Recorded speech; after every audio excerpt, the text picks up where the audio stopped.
सुनिए सुनिए, अगर मैं आपसे कहूं कि मॉडर्न फिजिक्स जिस सच की आज खोज कर रही है उसे कृष्ण हजारों साल पहले जीकर दिखा चुके हैं, तो क्या आप इसे चमत्कार कहेंगे या विज्ञान?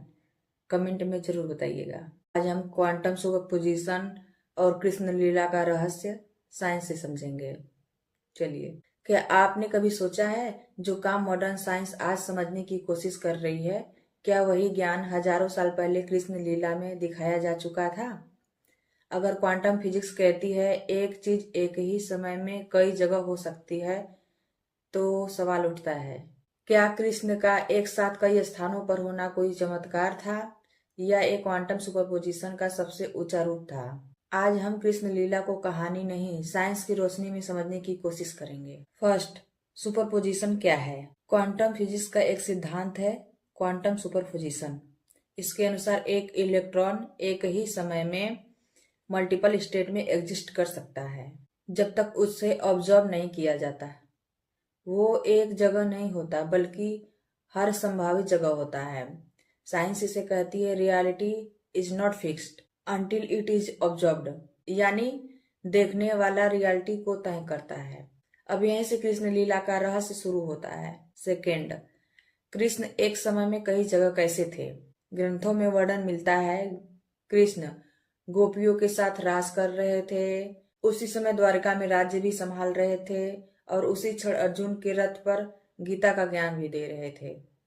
सामान्य बुद्धि कहेंगे ये असंभव है, लेकिन क्वांटम फिजिक्स कहती है जब चेतना शरीर से आगे बढ़ जाती है तो प्रेजेंस एक नहीं रहती। कृष्ण स्वयं कहते हैं मैं अव्यक्त हूं पर सर्वत्र विद्यमान हूं। थर्ड, ऑब्जर्वर इफेक्ट और कृष्ण। क्वांटम साइंस का एक सिद्धांत है ऑब्जर्वर इफेक्ट। जिसे ऑब्जर्व किया जाता है वही रूप प्रकट करता है। अब ध्यान दीजिए, जिसने कृष्ण को मित्र की तरह देखा उसे मित्र मिले, जिसने कृष्ण को ईश्वर की तरह देखा उसे ईश्वर मिले, जिसे कृष्ण को सामान्य मनुष्य समझा उसे वही दिखाई दिए। कृष्ण कहते हैं जो मुझे जैसे देखता है मैं उसे वैसे ही दिखाई देता हूँ। क्या ये ऑब्जर्वर इफेक्ट नहीं है? कमेंट में जरूर बताइएगा। फोर्थ, कृष्ण की चेतना is equal to highest quantum state. Science मानती है क्वांटम लेवल पर सब कुछ एनर्जी है और चेतना सबसे सूक्ष्म ऊर्जा है। कृष्ण केवल शरीर नहीं थे, इसलिए उनका होना स्थान से बंधा नहीं था। इसलिए कृष्ण लीला रूल तोड़ता नहीं, रूल से ऊपर उठकर जीता है। आज हम इस लीला का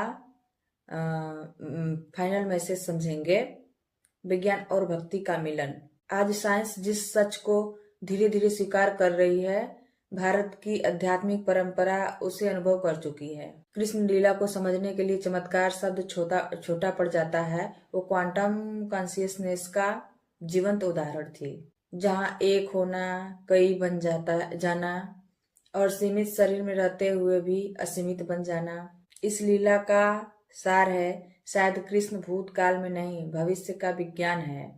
जब साइंस और भक्ति एक ही सत्य की दो भाषाएं बन जाती हैं, वहीं से कृष्ण लीला का असली रहस्य खुलता है। जय श्री कृष्ण। धन्यवाद। आपके लिए वार्निंग है, ये वीडियो देखने के बाद आप कृष्ण लीला को कहानी नहीं एक एडवांस साइंस की तरह देखने लगेंगे।